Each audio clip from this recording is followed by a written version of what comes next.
Yo, selamat datang di channel Warga Anime, warganya para wibu sedunia.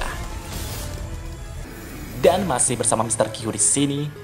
Pada kesempatan kali ini, Mr. Q akan melanjutkan pembahasan alur cerita light novel Tensei Citra Slime Dataken volume 9 part 3.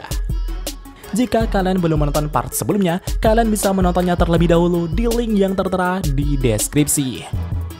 Di sini kita akan diperlihatkan bertemunya Raja Iblis Kazarem dengan orang yang telah membunuh klaimen bawahannya. Ya, dia adalah Raja Iblis Rimuru. Dan langsung saja, tanpa basa-basi lagi, mari kita mulai.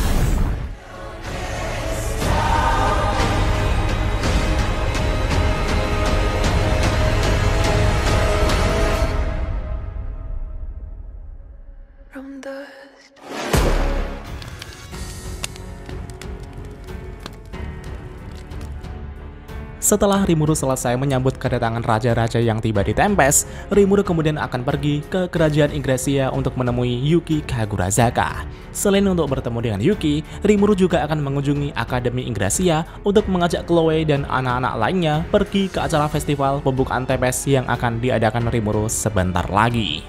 Ketika Rimuru memasuki markas Asosiasi Kebebasan, banyak sekali petualang yang memperhatikan Rimuru. Bahkan dari mereka berbisik-bisik, siapakah wanita cantik itu? Apakah dia pendatang baru? Rimuru yang mendengar perkataan orang-orang itu pun agak kesal karena banyak dari mereka yang tak mengenalinya. Dan ternyata itu karena Rimuru tak mengenakan topengnya. Karena di saat Rimuru kemari terakhir kalinya, Rimuru masih menggunakan topeng untuk menekan energi sihirnya. Setelah itu, Rimuru kemudian menuju meja resepsionis dan menunjukkan kartu identitas petualangnya. Namun di saat Rimuru memperlihatkan kartunya, tiba-tiba Rimuru dihadang oleh seseorang. Orang itu dengan songongnya berkata, "Tunggu dulu, aku tak tahu kau mendapat peringkat B itu dari desa mana. Tapi, berjalan tanpa menyapa seniormu ini adalah sesuatu yang tak bisa diterima." Melihat orang songong tersebut, Rimuru merasa jika dia adalah seorang petualang kenalan dari Kabal yang bernama Gris. Rimuru kemudian menyapanya dengan berkata, "Hei, kalau tak salah, namamu Gris kan?" Mendengar itu, orang itu pun sedikit terkejut. "Hah? Kau tahu namaku? Itu berarti..." Sebelum Gris menyelesaikan perkataannya, Rimuru kemudian memperkenalkan dirinya dengan berkata, "Aku adalah Rimuru. Apa kau ingat, diriku pernah bersama party Kabal sebelumnya?" "Apa? Kau Rimuru-san?" Gris pun sangat terkejut. Rimuru berkata, "Benar sekali. Meskipun ini pertama kalinya aku menunjukkan wajahku kepadamu, kau seharusnya mengenaliku dari suaraku." Gris yang sangat terkejut itu pun sedikit bingung. Itu karena terakhir kali ia bertemu dengan Rimuru, Rimuru itu lebih pendek dari Rimuru saat ini. Selain itu, Gris juga sangat terkejut karena wajah Rimuru itu benar-benar sangat cantik sekali. Gris pun sangat tersentuh ketika melihat wajah secantik ini secara langsung. Rimuru menjawab, benarkah begitu? Sebaiknya aku memakai topeng saja."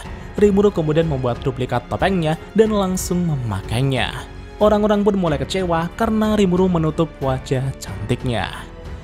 Setelah urusan Rimuru dengan Gris selesai, Rimuru kemudian kembali ke meja resepsionis untuk meminta izin bertemu Yuki Kagurazaka. Segera setelah itu, Rimuru pun diarahkan ke ruangan Yuki Kagurazaka. Yuki yang melihat kedatangan Rimuru itu pun langsung menyapa Rimuru. "Rimuru-san, lama tak bertemu. Kamu sepertinya telah melalui banyak hal yang sulit sejak terakhir kali kita bertemu." Rimuru pun mulai mengeluhkan rentetan kesengsaraan yang ia alami. Mulai dari serangan kejutan dari Hinata, serangan negara Falmouth, pertarungan melawan Clayman, menjadi Raja Iblis, dan bertarung dengan Hinata kembali. Itu adalah kesengsaraan yang sulit untuk digambarkan.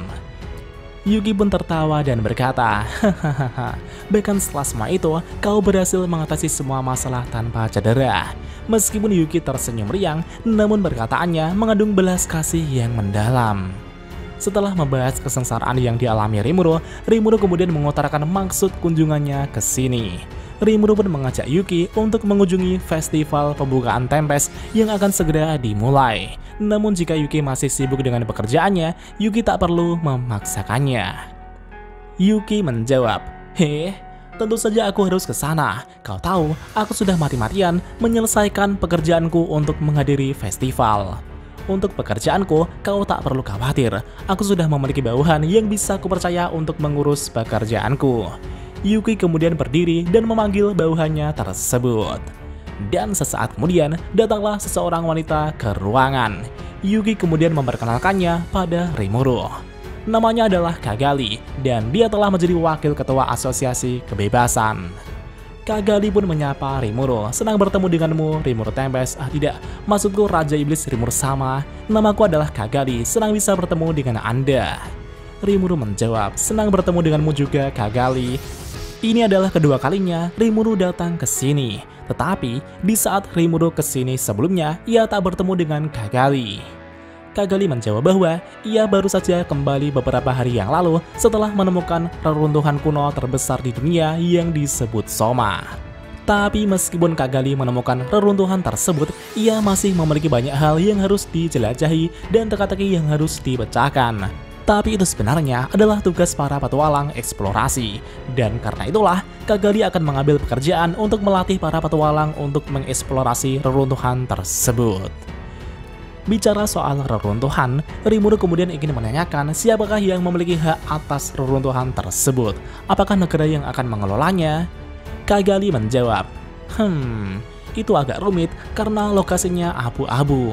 Meskipun reruntuhan itu berada di bawah administrasi asosiasi kebebasan, tapi tempat reruntuhan itu berada di dekat tanah tandus yang dekat dengan wilayah Raja Iblis Dagruel. Dan itulah yang membuat semua orang takut untuk menguasainya. Jadi untuk saat ini, tak ada yang mengklaim reruntuhan di sana. Rimuru berkata, begitu ya. Perlu dipertimbangkan dengan hati-hati bagaimana mengelola tempat seperti itu. Mendengar ucapan Rimuru tersebut, Yuki merasa jika ada sesuatu yang mengganggu Rimuru. Yuki pun bertanya kepada Rimuru, apakah ada sesuatu yang mengganggumu, Rimuru-san? Rimuru saat ini memang masih memikirkan tentang reruntuhan di bawah Kastil Clement, yaitu di kerajaan Distaff. Rimuru pun memutuskan untuk mendiskusikan masalah ini kepada Yuki. Rimuru kemudian berkata kepada Yuki jika sebenarnya ia telah menemukan reruntuhan kuno di kerajaan Distaff, markas Raja Iblis Clement yang sudah Rimuru kalahkan. Apa? Benarkah itu? Ucap Yuki dengan kaget. Tapi di satu sisi, saat Rimuru mengatakan itu, Kagali langsung menatap tajam ke arah Rimuru dan memancarkan aura yang mengerikan hingga membuat Rimuru merinding. Itu karena identitas asli Kagali yang sebenarnya adalah mantan Raja Iblis Kazarim, penguasa kerajaan Distaff sebelum Clement berkuasa. Dia adalah orang yang dikagumi Clement dan bisa dibilang Rimuru di depannya ini juga merupakan musuhnya yang sudah membunuh Clement. Namun meskipun begitu, Kagali masih ingin menahan dirinya untuk saat ini dan terus mendengarkan apa yang dikatakan Rimuru. Di satu sisi, Rimuru yang merasakan aura mengerikan dari Kagali itu pun merasa jika itu sepertinya hanyalah semangat Kagali saat mendengar sesuatu seperti reruntuhan kuno. Karena seperti yang dikatakan Kagali sebelumnya, Kagali sebagai arkeolog itu sangat terobsesi dengan reruntuhan kuno. Setelah itu, Rimuru kemudian mengatakan jika ia ingin mencegah kehancuran reruntuhan kuno tersebut. Karena ada seorang arkeolog seperti Kagali, Rimuru kemudian meminta Kagali untuk membantunya menjelajahi reruntuhan di kerajaan Distaff tersebut. Rimuru kemudian secara resmi meminta penyelidikan dari Asosiasi Kebebasan untuk menjelajahi reruntuhan di kerajaan Distaff. Kagali pun dengan senang hati menerima tawaran Rimuru tersebut. Kagali juga mengatakan jika ia akan segera menyelesaikan persiapan untuk penjelajahan. Rimuru pun sudah tak sabar untuk melihat reruntuhan tersebut, karena siapa tahu mungkin itu bisa menjadi referensi untuk dungeon atau labirin bawah tanah yang sedang Rimuru kerjakan bersama Ramirez. Setelah pembicaraan mengenai reruntuhan selesai, Yuki pun akan mempercayakan pekerjaannya kepada Kagali selama Yuki mengunjungi festival pembukaan Tempest yang akan diadakan Rimuru sebentar lagi. Rimuru dan Yuki pun meninggalkan markas asosiasi. Tapi sebelum pergi ke Tempest, Rimuru dan Yuki kemudian mengunjungi akademi terlebih dahulu. Mereka berdua pun menyapa kepala sekolah dan menuju ke ruang kelas untuk menemui Chloe dan anak-anak lainnya. Ketika Rimuru membuka pintu kelas, anak-anak yang melihat kedatangan Rimuru itu pun sangat terkejut. Alice yang melihat kedatangan Rimuru Sensei itu pun langsung melesat di pelukan Rimuru. Bahkan tak hanya Alice saja, Gil, Ryuta, Kenya, dan Chloe langsung berlari dan memeluk Rimuru Sensei sambil tersenyum bahagia.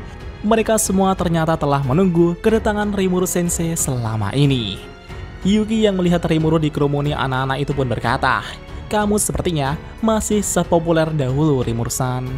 Di satu sisi, kayaknya Gil Ryota yang melihat Yuki itu pun menantang Yuki untuk berlatih tanding. Karena mereka sekarang sudah bisa mengontrol kekuatan mereka, mereka tampaknya ingin mencoba keterampilan mereka. Namun Yuki tertawa dan menjawab, hahaha, perlu waktu 100 tahun lagi sebelum kalian bisa mengalahkanku. Aku bisa menjadi lawan kalian, tapi tidak untuk hari ini. Kenya pun bertanya-tanya kenapa, dan kenapa. Segera setelah itu, Rimuru kemudian menjelaskan alasannya kepada mereka. Rimuru mengatakan, karena besok ada festival, aku ingin mengundang kalian berlima ke negaraku.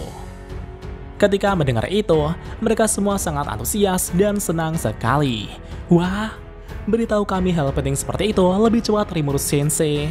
Mereka semua pun langsung melesat untuk bersiap-siap. Mereka semua sangat bersemangat untuk menghadiri festival pembukaan Tempest. Di satu sisi, guru yang mengajar di kelas mengamati interaksi Rimuru dan anak-anak dengan ekspresi sangat terkejut. Guru itu kemudian mendekati Rimuru dan berkata, luar biasa, mereka tak pernah memperlakukan diriku dengan kasih sayang seperti itu. Karena seperti yang kita tahu, Kenya dan anak-anak lainnya itu adalah anak yang bandel sekali. Rimuru yang mendengar keluhan guru itu pun mengerti keluh kesah guru tersebut. Rimuru kemudian meminta maaf karena telah mengganggu kelas dan mulai memperkenalkan dirinya. Namaku adalah Rimuru, mantan guru dari anak-anak itu. Guru itu pun sedikit kaget dan berkata, hah? Anda benar-benar Rimuru Sensei? Aku telah mendengar banyak tentang Anda dari anak-anak. Guru itu kemudian juga memperkenalkan dirinya. Namaku adalah Klaus. Saya dipekerjakan di akademi ini sebagai pengganti Anda. Dan setelah Klaus, Rimuru, dan Yuki berbincang-bincang mengenai masa depan anak-anak, singkat cerita, Chloe dan anak-anak lainnya telah selesai mempersiapkan barang bawaan mereka dan berlari ke arah Rimuru. Mereka semua kini sudah siap untuk pergi ke Tempest. Setelah itu, mereka semua keluar dari gerbang kerajaan Ingrasia. Rimuru kemudian membuka gerbang teleportasi untuk berteleportasi ke Tempest secara langsung. Yuki yang melihat kemampuan Rimuru itu pun menatap Rimuru dengan sangat terkejut. Dan apakah yang akan terjadi selanjutnya? Mari kita lanjut di part selanjutnya. Omae mo onaji me ni aau tte koto de ii n da yo na.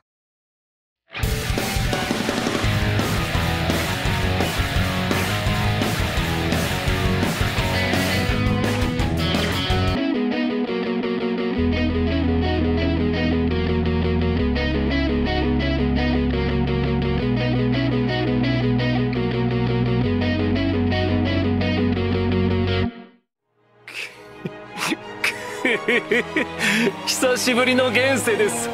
せいぜい楽しむとしましょうか。